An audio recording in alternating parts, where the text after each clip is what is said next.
Welcome to Helldivers, where democracy is so important we're willing to deliver it from the barrel of a gun, or more accurately, the business end of an orbital strike. Developed by Arrowhead Game Studios and unleashed upon the unsuspecting masses in 2015, Helldivers was not just a game, it was a satirical love letter to every sci-fi trope that dared to take itself too seriously. Imagine Starship Troopers had a baby with any hardcore twin-stick shooter, and you're halfway there. From the get-go, Helldivers was more than just running and gunning. It was about teamwork, strategy, and figuring out a way to revive your teammates after you've just accidentally called a supply pod on their heads. The game combined the charm of cooperative play with the constant lurking dread of accidentally annihilating your entire squad with a misplaced click. Comedy gold, right? Developers at Arrowhead were clearly on a mission to prove that in space, no one can hear you scream, but they can definitely hear you curse out your teammate for the 10th time for squishing you with the tank. The game's development focused on creating an experience that was both challenging and rewarding, with a difficulty curve steeper than trying to explain the plot of Inception to a 5-year-old. Set in a future where managed democracy has taken root, Helldivers sent players on missions across the galaxy to spread freedom and democracy, one bullet at a time. The genius of the game wasn't just in its mechanics, but its celebration of sci-fi cliches, all while poking fun at the very concept of interstellar imperialism. With its release on the PlayStation 4, Helldivers 1 quickly gathered a following of masochistic gamers, all too happy to dive into the chaos. The game stood out not just for its gameplay, but for its ability to bring players together, then promptly find hilarious ways to tear them apart, literally and metaphorically. But Helldivers wasn't just about shooting aliens and trying not to get shot by your friends, though let's be honest, that was a big part of it. It was about making choices, from which stratagems to deploy to how you approach each mission, and with every choice came the opportunity for disaster or triumph.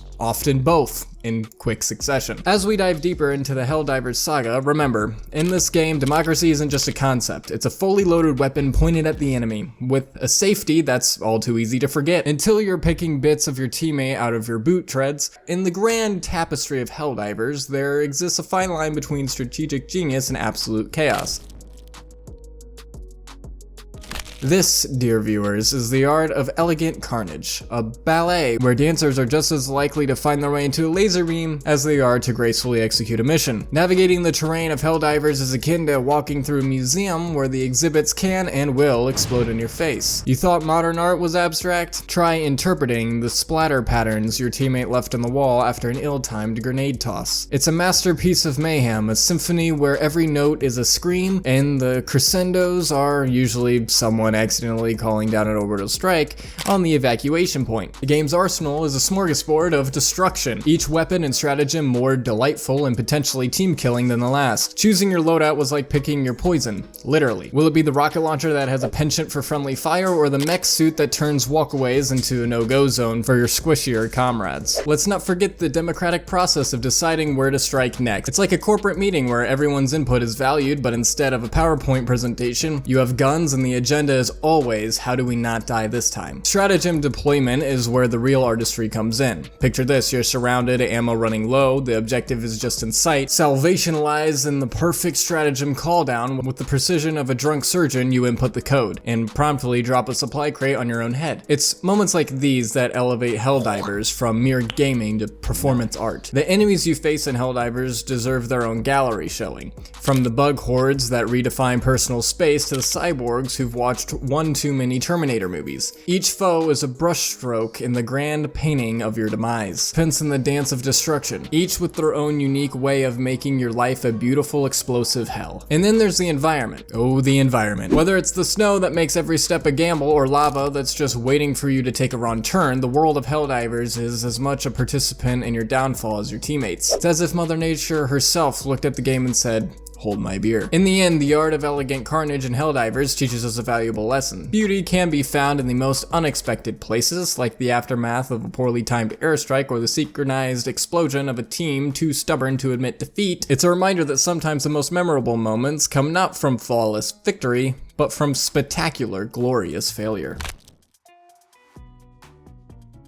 The Galactic War of Helldivers, where the fate of the galaxy is decided not by politicians or military strategists, but by you, the gamers, in your pajamas armed with nothing but a controller and a questionable sense of judgment. It's democracy in action, where every vote, or in this case every mission, counts. It's like a school group project, but instead of failing because Kevin didn't do his part, the entire galaxy gets overrun by aliens. Imagine rallying your fellow Helldivers, a band of brothers, united under the singular goal of spreading democracy so hard it explodes. You're not just fighting for your planet, you're fighting for every couch potato with the dream of making a difference.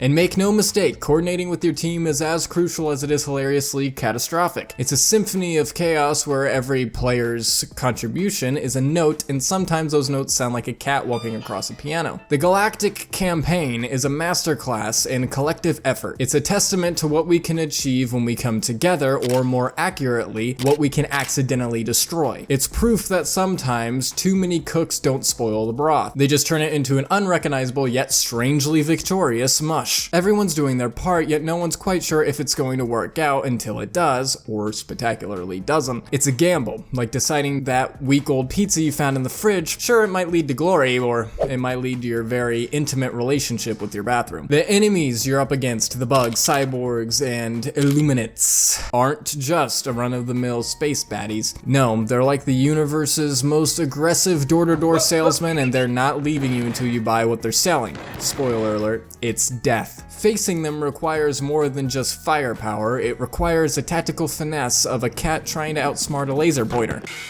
Let's talk about strategic deployment of assets. In theory, it's a brilliant way to leverage collective player action for the greater good. In practice, it's like watching a toddler try to organize a tea party for a group of hyperactive puppies. It's chaotic, and there's a good chance someone's going to end up crying. And yet, despite the friendly fire incidents and the occasional orbital strike mishap, there's a sense of pride about being a part of the Galactic War. It's a reminder that, in the vastness of space, your actions do indeed have weight. Each mission, successful or not, is a step towards victory. It's a journey filled with laughter, frustration, and the occasional, I swear I didn't mean to shoot you. In the end, the Galactic War of Helldivers is more than just a game mechanic, it's a social experiment. It asks the question, can we set aside our differences and work together to achieve a common goal? The answer, often delivered through explosions and stray bullets, is a resounding and chaotic maybe. Friendly fire in Helldivers, the bane of every would-be hero's existence and the unexpected punchline to countless battles. It's the game's way of reminding you that the greatest threat isn't always the alien with tentacles for a face, but the teammate standing right next to you. Grenade launcher in hand, and with questionable aim. Imagine, if you will, a world where the phrase "watch your fire" is not just a suggestion, but a desperate plea for survival. In Helldivers, the plea is often answered with an explosive round to the back, a misplaced artillery strike, or, my personal favorite, the classic supply pod head crusher. It's like the game is saying, oh, you wanted ammo? Here, catch. Only you're catching it with your face. The art of dodging bullets isn't just for enemies. In Helldivers, it's an essential skill for dealing with your friends. It's a delicate dance, a ballet of bullets where one misstep doesn't mean one bruised ego, but instead, a respawn screen. And let's be honest, there's no sorry that quite covers the moment you turn your buddy into a smoldering crater. Friendly fire incidents are the ultimate test of friendship. They say you don't truly know someone until you've walked a mile in their shoes. In Helldivers, you don't truly know someone until you've accidentally vaporized them with a misplaced laser cannon shot. It's in these moments, as you revive your comrade, that the bonds of true friendship are forged or utterly destroyed. The game's chat system becomes a tapestry of apologies, excuses, and occasional rage quits. I thought you were an enemy, or you shouldn't have been there, or you should have run away, or I said I was gonna do this, are common refrains. A chorus sung by legions of players who've just turned their team into a target practice. It's a symphony of chaos where every note is a stray bullet and every rest is a stunned silence following yet another accidental team wipe. Stratagems are the game's system for calling in support, often double as a means for unintentional sabotage. The thrill of calling in a powerful weapon drop is only matched by the horror of realizing you've summoned it directly onto your team's position. It's a moment of panic, a scramble to escape the drop zone, followed by the inevitable acceptance of your fate as the sky rains death upon you. And yet, despite the dangers, there's a certain charm to the threat of friendly fire. It adds an element of unpredictability, a layer of tension to every encounter. Each mission becomes a thrilling game of trust fall, where the catch is often the bullet. It's a test of skill, patience, and the ability to forgive and forget until it happens again. In conclusion, the misadventures of friendly fire and Helldivers are a hallmark of the game's experience. They teach us valuable lessons in communication, vigilance, and the importance of being aware of your surroundings and your teammates, so the next time you find yourself on the business end of a friendly grenade, just remember it's all part of the grand chaotic ballet that is Helldivers, and maybe, just maybe, keep your finger off the trigger when your friends are in sight. As we reach the end of our explosive trek through this galaxy of Helldivers, it's time to reflect on the legacy that it leaves behind. A legacy that's less about the digital footprints of alien worlds and more about the indelible marks left on our hearts and our controllers from the times we threw them in frustration. Helldivers taught us many things. For starters, democracy is not just a concept, but something you can literally drop from the sky on your enemies, on objectives, or in your particularly unlucky, directly on yourself. It's the gift that keeps on giving, provided you're in the whole explosive democracy thing. But what truly cements Helldivers' place in the annals of gaming history is the strategic depth, the cooperative chaos, or perhaps the unparalleled ability to turn your best friends into mortal enemies with just one misplaced shot. It's all of the above, wrapped in a package of dark humor and satirical jabs so sharp they could cut through a tank. Let's not forget about the countless lessons learned, such as the importance of clear communication. No left, your other left. The virtues of precision, or lack thereof, and the discovery that, yes, you can indeed be your own worst enemy. It's a game that turned friendly fire into an art form, one that many of us quite literally never saw coming. The Lamentations part comes in when we realize that games like Helldivers are a rare breed. Where else can you find such a perfect storm of camaraderie, chaos, and comedy? It's like trying to catch lightning in a bottle only to realize the bottle was actually a grenade and oops, there goes the squad again. In the grand scheme of things, Helldivers might just be a blip in the vast universe of gaming, but those who've dived headfirst into its depths, it's a blip that burns as brightly as a supernova, illuminating the often overlooked joys of cooperative play and the equally frequent miseries of accidental self-sabotage. As for the future, who knows what's in store? Perhaps one day we'll see a return to the chaotic universe. As for now, we have Helldivers 2, where we keep spreading democracy in the beloved trenches, and updates are to bring many features from the original game back to life. But let us not forget the memories of Helldivers 1 and a collection of hilarious, heart-pounding moments shared between friends